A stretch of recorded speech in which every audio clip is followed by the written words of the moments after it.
impression avec l'année que tu as eue et toutes les galères que tu as enchaînées? Un miracle, je dirais pas ça. J'ai fait beaucoup de travail, ça c'est sûr. Parce que ça a été très long. J'ai fait ma body list, je l'ai mis à jour, j'en suis à 6. J'espère ne pas arriver à 7 pour faire les l'heptathlon des blessures. Donc on va s'arrêter là. Donc énormément de travail, oui, d'adaptation cette année. Mais c'est l'année post-olympique, donc en soi, on va dire normal. Mais c'est vrai que moi j'en ai fait beaucoup trop. Donc au moins tout est fait cette année. Et j'espère que Tokyo sera un renouveau pour moi pour les 3 années à venir. Et dans quel état d'esprit vous l'affrontez vu toutes les situations que vous avez dû passer cette année? Ça y est, c'est terminé, donc pour moi, je peux y aller à fond. On a vraiment adapté et fait tout pour que je puisse m'exprimer sur cet heptathlon des championnats du monde. Donc je fais confiance à mon staff, ils ont dit que c'était ok, moi je me sens bien. J'ai fait mon record en hauteur au championnat de France avant de venir, donc la forme est là, la technique aussi, j'ai plus qu'à y aller. Pourquoi vous dites que c'est normal en année post-olympique? On le sait, on a même vu que Lévi Thomas s'est fait une Achille récemment, un peu plus avant dans la saison, il y en a plein qui ont dû déclarer forfait pour des blessures mineures ou majeures en fonction. Donc on sait que l'année post-olympique, pour ceux qui ont fait les Jeux ou qui l'ont réalisé, c'est quelque chose d'assez compliqué, aussi bien dans la tête que dans le corps. Moi, ça a été le cas aussi, donc on est dans la même team. Force à eux.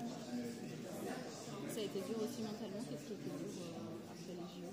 Moi, c'était un accomplissement, c'était mon rêve d'enfant et j'avais pas du tout anticipé la suite après les Jeux Olympiques. Pour moi, ma vie s'arrêtait aux Jeux. Une fois que j'avais fait les Jeux, c'est bon, j'avais gagné, j'avais réussi ma vie. On a mis longtemps en plus avec mon psychologue à mettre les mots dessus et à dire que parce que c'était beaucoup de déceptions après les Jeux, surtout que je venais de faire vice-championne d'Europe, donc j'en attendais énormément de moi-même sur ces Jeux. Et j'ai pas du tout pris en considération que c'était mes premiers et que peut-être l'événement serait plus gros que ce que je pouvais encaisser, on va dire. Mais maintenant, je sais que j'avais pas forcément les armes pour réaliser ce que j'avais envie de faire à ce moment-là. C'est très dur de dire ça, mais aussi ça veut dire que j'ai bien grandi. Je suis très heureuse, je suis très fière de moi. Et en même temps, je sais que sur cette prochaine Olympiade, qui commence du coup par Tokyo, qui commence maintenant, je serai plus mature, j'aurai sans doute plus d'armes, je vais pouvoir plus me préparer et ce sera plus juste un rêve d'enfant de faire les Jeux et que je pourrai vraiment fixer des objectifs sur LA 2028. Donc là c'est une étape, Tokyo. Exactement. Une belle étape, un beau renouveau parce que ça y est, je pense que les blessures, je les ai toutes faites. Je pense que le mot d'ordre pour ces 3 prochaines années, ce sera vraiment l'intégrité physique et mentale pour que je puisse arriver dans des meilleures dispositions en grand championnat et pouvoir prendre énormément d'expérience, des médailles au passage, allez, soyons fous, pour arriver aux Jeux Olympiques de LA et pourquoi pas piquer la médaille à la Hall. Et ce serait quoi des mondiaux réussis là? Un bon top 8. Et surtout pouvoir m'exprimer dans toutes les épreuves. Il y a de la concurrence, il y a énormément de jeunes, d'anciennes. On a les 3 favorites avec Katharina Johnson-Thompson, Anna Hall et Nafi qui sont là. J'ai mangé avec elle hier soir, c'était trop bien, trop cute. Et comment dire, en soi, tout peut se jouer. On sait que l'hepta, en plus là on a une configuration particulière avec la première journée sur 4h30, donc ça va sans doute desservir certaines ou avantager certaines en fonction de nos épreuves. Moi ça me fait pas peur, je sais qu'enchaîner les épreuves c'est quelque chose que je sais faire, je suis assez solide pour le faire, donc j'ai hâte de voir, mais en tout cas on va se battre pour faire le meilleur résultat possible. Tu as des repères après sur ce dont tu es capable de faire sur les 7 épreuves différentes? Tu l'as dit tout à l'heure, tu as battu ton corps en temps, puis une demi-heure après, tu étais plus sur le stade parce que tu étais parti pour passer des examens. Est-ce que tu as des repères sur ce que tu as dans les jambes? On a beaucoup bossé à l'entraînement. Moi, je suis sereine sur mes 7 épreuves. La seule chose qui pourrait m'embêter, c'est le réveil de l'inflammation tendineuse que j'ai connu à Talence pour les championnats de France élite. Là-dessus, je fais énormément confiance à mon staff médical et à la Fédé aussi bien qu'à mon coach. On aura beaucoup de communication sur ces championnats pour justement que ça n'arrive pas. En tout cas, peu importe ce qui se passe, j'irai au bout de mon étape. Est-ce que tu as changé des choses dans ton environnement dans ton staff par exemple, et dans ton approche aussi de la compétition depuis les Jeux, enfin les Jeux et les Europes? J'aimerais retrouver l'état d'esprit des Europes plutôt, si je peux parler comme ça. Les Jeux resteront sans doute une référence pour moi de ce que je ne veux pas être sur le stade, parce que c'est pas moi de pas m'exprimer, de pas être joyeuse, enjouée, réprimer mes émotions. C'est pas comme ça que j'ai envie de faire de l'athlé. Ce que j'ai bien montré à Rome et pas à Paris, donc c'est bon, vous avez la panel complète. J'espère faire des championnats du monde comme les championnats d'Europe à Rome. Et ce sera sans doute la même DA sur les 3 ans à venir. Donc confiante quand même avant d'aller sur la piste ici à Tokyo. Oui, très confiante parce que j'ai confiance en moi, peu importe les pépins physiques que je peux avoir. Une fois que je suis sur la piste, je donne tout et puis adviendra que pourra. En tout cas, je serai à 100%. Je me demandais, concernant la chaleur et l'humidité qu'il y a ici au Japon, est-ce que ça a un impact sur un concours comme le tableau où on enchaîne les épreuves, mais on reste aussi potentiellement assez longtemps sur la piste? Est-ce que ça a un impact ou moins, par exemple, sur le dîner Je pense que oui, ça aura un impact. Moi, je viens juste d'arriver, donc c'est vrai que j'ai pas encore eu la possibilité de m'adapter à la température, etc. On verra bien ce que ça donne. Après, je fais partie des gens qui aiment beaucoup la chaleur. J'ai pas de problème avec ça. Je suppose que du coup, ça ira pour moi et on bosse énormément avec l'optimisation de la performance au cas où il y aurait des soucis ou j'aurais besoin d'adapter des choses pour ne pas souffrir de la chaleur ou de l'humidité une fois que je serai sur le stade.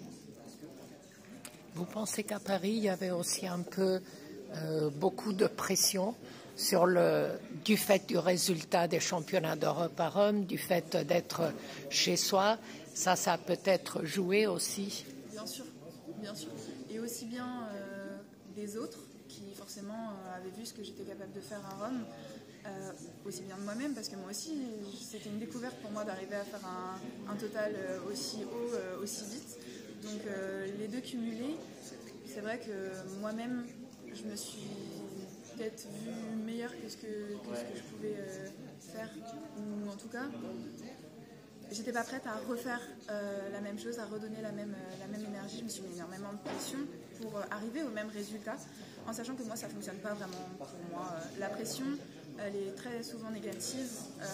Je fais mes meilleurs résultats quand je m'y attends pas, ou en tout cas quand je suis très très prête, mais que je laisse faire parce que j'ai ce flow qui arrive naturellement quand je suis sur la piste. Tout se met dans la case qu'il faut au moment où il le faut.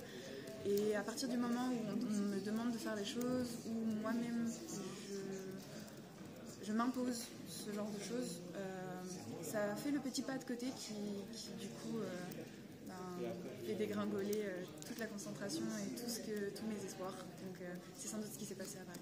Et justement, après cette déception à Paris, est-ce que vous avez décidé de changer des choses à l'entraînement? Alors, je sais que toute l'année très perturbée par les blessures. Est-ce qu'il y a eu des nouveaux entraînements ou peut-être que vous avez complété le courage, ou est-ce que vous êtes resté sur la même dynamique que l'année précédente? Non, je suis restée sur la même dynamique que l'année précédente. Parce que ça avait très bien fonctionné jusqu'à Rome. Avec mon coach, on n'est pas du tout arrivé au bout de ce qu'on peut faire ensemble sur l'heptathlon. J'ai encore énormément de marge. On le voit à l'entraînement et on le sait tous les deux. Donc j'ai voulu continuer l'aventure avec lui. On continuera ensemble sans doute jusque LA, à part vraiment une grosse dissension entre nous, mais ce qui n'arrivera sans doute pas. On s'adore tous les deux.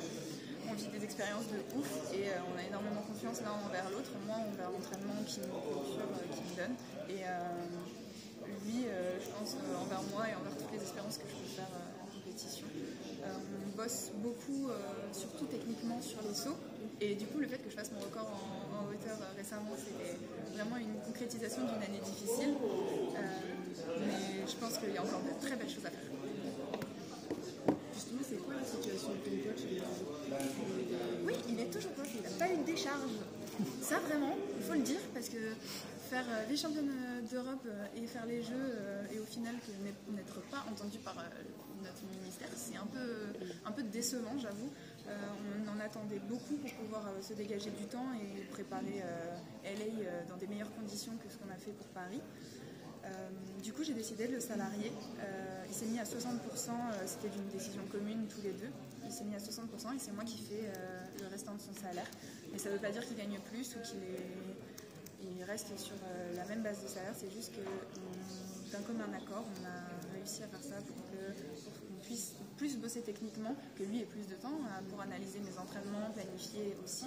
C'est des choses qu'il n'avait pas le temps de faire parce que lui, quand il rentre, il faut qu'il prépare ses cours du lendemain, qu'il fasse ses copies. C'est des choses qui sont très chronophages en fait. Donc on ne se rend pas compte, mais non, il est juste prof de sport. Non, il lance pas juste un ballon aux enfants, désolé.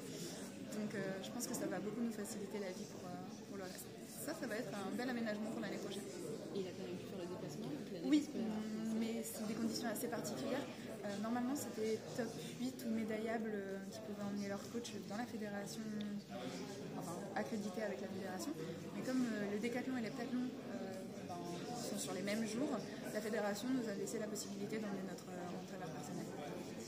Et ça veut dire que si tu as réussi à salarier ton entraîneur, ça veut dire que ta situation aussi a évolué. L'année dernière, tu n'avais pas encore de sponsor. Est-ce que les jeux, ça a apporté J'en ai perdu certains qui avaient beaucoup mis l'année dernière pour m'aider pour les jeux, mais certains fidèles et même des nouveaux ont entendu cet appel, surtout pour mon coach. J'ai un sponsor qui justement avec lequel j'ai signé seulement pour que ce soit reversé pour lui, et c'est grâce à ça qu'on a mis en place du coup son mi-temps d'entraînement. Voilà. J'avais une question un peu technique sur les chaussures que tu utilises. Dis-moi. Là, on parle beaucoup depuis quelques années des points de carbone, etc. On voit aussi les effets que ça a avec un peu plus de blessures, etc. En heptathlon, tu as plusieurs chaussures. Comment tu gères ça? Est-ce que tu dois un peu gérer les carbones qui sont difficiles à plier? Comment tu t'organises toi? Moi, j'avoue que j'aime énormément les carbones très durs. Très dur, surtout pour le sprint, les haies, je mets que ça. Et Adidas a sorti des nouvelles carbones juste avant les championnats de France Élite que j'ai essayé. Et avec le coach, on pense que ça peut-être pas aider au niveau tendineux. Cependant, ça ne m'empêchera pas de les utiliser là pour les championnats du monde parce que ça donne un avantage énorme sur la piste. Par contre, là où il faut faire très attention, où mon coach nous avertit depuis un moment, c'est à l'entraînement. À l'entraînement, on les utilise quasiment jamais. Je suis revenue sur des anciennes pointes avec juste mousse ou même sans mousse carrément. Ça nous permet, de développer ma qualité de pied et en plus de ça, d'éviter les blessures. Donc, on adapte énormément à l'entraînement là-dessus. Et je suis très contente parce que Adidas ne fait pas de pointe carbone pour la longueur, donc ça là-dessus c'est parfait. Je sais qu'il y a certaines autres marques qui du coup en ont développé, mais ça ne me convenait absolument pas. Et sinon, c'est vrai que c'est indéniable, on ne peut pas se passer des carbones en compétition parce que ça nous ferait un trop gros désavantage par rapport à nos adversaires. Ouais. Après, en hepta, on a une possibilité infinie de chaussures maintenant. Donc, il faut voir ce qui convient le mieux en fonction des disciplines. C'est vrai que c'est plus la course où on peut adapter. On n'a qu'un seul type de chaussures, que ce soit pour les lancers ou pour les sauts. Et c'est vrai que j'utilise pas la même chose pour les haies et pour le 200 parce que le renvoi est différent. Sur le sprint court, sur les haies, j'ai vraiment besoin d'une dureté absolue pour que l'effet rebond soit parfait, on va dire, et que ça me renvoie au maximum. Alors qu'en virage, le fait que ce soit plus long et que ce soit en virage, j'avoue que je préfère un amorti un peu plus doux et qui renvoie plus longtemps, on va dire. Donc je change de chaussures. Et 800 mètres, tu utilises quoi? Les Aventi. C'est quoi? C'est les Adidas Aventi. Il n'y a pas de carbone dedans? Si, il y a carbone aussi. Mais c'est les chaussures qui sont développées exprès pour le 800, donc en soi, c'est celles qui ont marché depuis toujours, ça marche très bien. Depuis que je suis avec Adidas, je mets ça là. Tu as signé quand avec Adidas? J'ai signé après les Jeux, donc cet hiver 2024. Ça a été franchement aussi une belle consécration pour moi parce que rien que de faire la campagne de la nouvelle collection FFA, c'était une grande fierté énorme pour moi, pour ma famille. C'est vraiment une concrétisation de tout le travail que je fais depuis que je suis toute petite. Et qui n'aimerait pas être tête d'affiche de son sport, quoi. Donc c'est vrai que moi j'ai les étoiles plein les yeux quand je vois les photos que Adidas et la FFA nous ont transmises. Parfois j'y crois même pas trop moi-même, en mode oh, c'est moi, regarde, c'est moi. Donc je suis encore une grande enfant là-dessus et je suis extrêmement fière et extrêmement contente qu'ils misent sur moi pour les prochaines années. Donc moi je vais continuer d'être moi-même et ça se passera très bien. Avant de rentrer en compétition, vous allez devoir faire un test. Oui, en effet. C'est les lois en soi. Moi, je ne m'implique pas trop sur le côté éthique ou plus philosophique de la chose. On dit qu'on doit le faire, on le fait, ce sera fait. Voilà. J'avoue que ce genre de... C'est juste, entre guillemets, chiant à faire parce que ça nous rajoute une démarche supplémentaire que les hommes n'ont pas à faire. Donc je pense qu'on aurait plus à s'occuper des tricheurs antidopage plutôt que chez les femmes qui veulent concourir. Mais ça, c'est juste une opinion. Donc en soi, on nous demande de le faire. Moi,